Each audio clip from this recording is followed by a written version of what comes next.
Il est 8h24. Vous le disiez, Françoise de Gois, dans votre édito ce matin, la pression est de nouveau sur le gouvernement, Gabriel Attal et puis Emmanuel Macron aussi, avec les agriculteurs, qui ne lâchent pas quand même, bien sûr. Et puis là, c'est la SNCF, quoi. Alors bon, oui. Difficile d'être à la place du patron de la SNCF, Jean-Pierre Farandou. Je trouve d'ailleurs qu'il ferait bien d'avoir une manière de communiquer qui soit un peu plus soft. Je le trouve quand même assez Farandou, je le trouve assez cassant, assez agressif. Ah bon, oui, je trouve que de toute façon, en règle générale, ce gouvernement ne sait pas faire. Ah bah ça, c'est pas le gouvernement, c'est Farandou. Mais bien sûr, je suis d'accord avec vous. Mais enfin bon, il n'y a pas trop une feuille de papier entre le gouvernement et le patron de la SNCF. Faut quand même pas exagérer. Bon, même si je veux bien qu'on fantasme la liberté des uns et des autres, mais c'est pas vrai. La réalité, c'est que je pense quand même que nous ouvrons une séquence sociale. Je ne sais pas si elle sera lourde, perlée ou pas, mais il y a quelque chose qui ne fonctionne pas. Il y a quelque chose qui ne va pas, qui va aller encore plus fort. Écoutez, ce gouvernement, moi, je veux bien qu'on trouve les revendications des gens de la SNCF superfétatoires, mais la réalité, c'est que nous sommes embourbés. L'inflation ne recule pas, le chômage remonte. Vous savez, l'inflation recule un petit peu. Baisse un peu, le chômage remonte.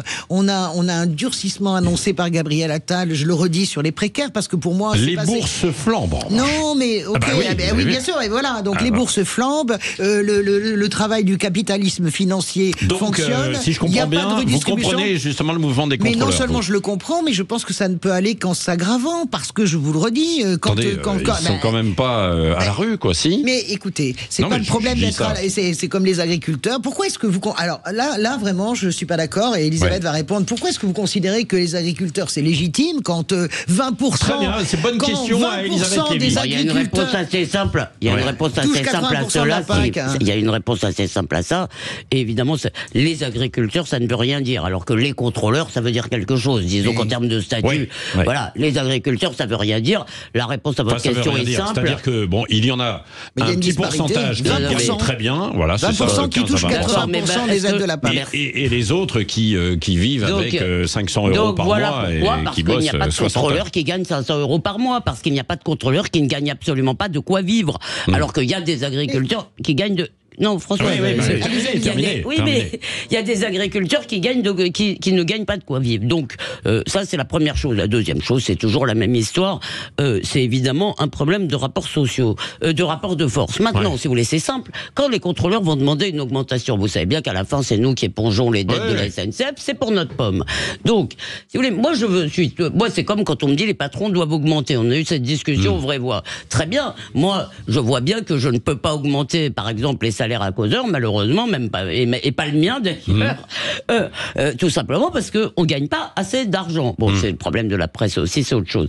Mais donc, si vous voulez, on a un véritable problème de système économique. Et moi, je vous le redis, si vous voulez, il y a la drogue de l'argent public, si vous voulez. Pourquoi est-ce que notre État social, si vous voulez, est si dépensier? À la fin des fins, il faut quand même m'expliquer. Est-ce que vraiment la France, si vous voulez, est beaucoup plus solidaire, beaucoup plus généreuse que ses voisins? Alors, notre État social est obèse, si vous voulez, et je veux dire, on ne peut pas continuer, si vous voulez, à produire aussi peu pour consommer plus que nous produisons. Donc, il faut changer de système. Oui, voilà. On ne peut pas continuer, si vous voulez, à faire peser.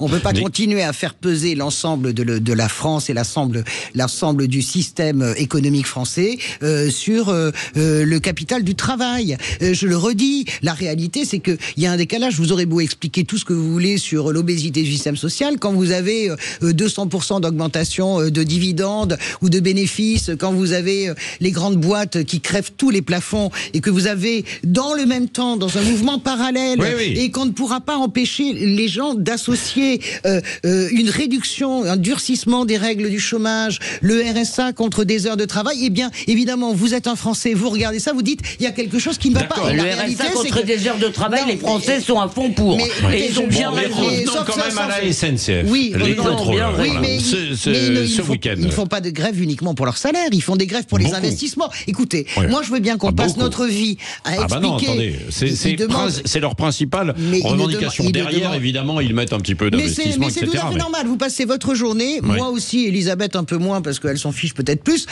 Moi, je passe ma journée à glapir sur les retards de RER, sur tout qui fout le camp. Je m'en fiche plus, non, mais vous n'êtes pas une râleuse pour ça. La réalité, c'est que voilà ce que c'est quand on veut faire du service public rentable. Voilà ce que c'est quand on fait pas d'investissement. Voilà ce que c'est quand on est avec sa calculette en disant il faut que ce service-là. Donc en fait, c'est toujours. Mais l'idée qu'il faut travailler plus. À chaque fois qu'on vous dit ça, vous passez. Je vous pose une question sur le système social. Elle n'exclut pas les autres. Il y a quand même une question. Je vous la répète. Nous avons un système social obèse parce qu'il y a trop de gens qui ne travaillent pas, qui sont à la charge des gens qui travaillent. Je suis navré. C'est comme ça. Olivier Faure vous répondra. Nous sommes un pays qui produit. Vous racontez n'importe quoi. Nous produisons, mais bien sûr que nous produisons. Écoutez, arrêtez de dire. C'est merveilleux. Nous sommes une grande puissance. Mais non, nous avons des acquis. Nous avons un socle social qu'il faut préserver. Aimez-vous en la Saint-Valentin. Tiens.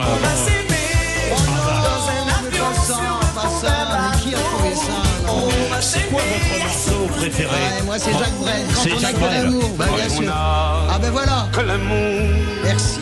Pour meubler de merveilles. Ça chante un peu en italien quand même. Mettez-nous en italien. C'est le choix de Françoise de Gois. Écoutez, toi, je sais pas, j'ai pas d'idée, mettez-nous en italien. Allez, l'amour, ça chante en italien. Voilà. Allez, tiamo, vas-y, en boule. Ou comment, Celentano, c'est comment Riano, voilà. Celentano. Ah, bon, et ben voilà. On comprend ça. Voilà. Ça, c'est pour Elisabeth Lévy, donc Françoise de Gois. Dans un instant. Respectez un peu la musique. Elle ne respecte même pas la musique. Elle s'en fout de tout. Toutes les deux. Olivier Faure, le patron du PS, donc dans un instant, invité de Jean-Jacques Bourdin, jusqu'à 9h.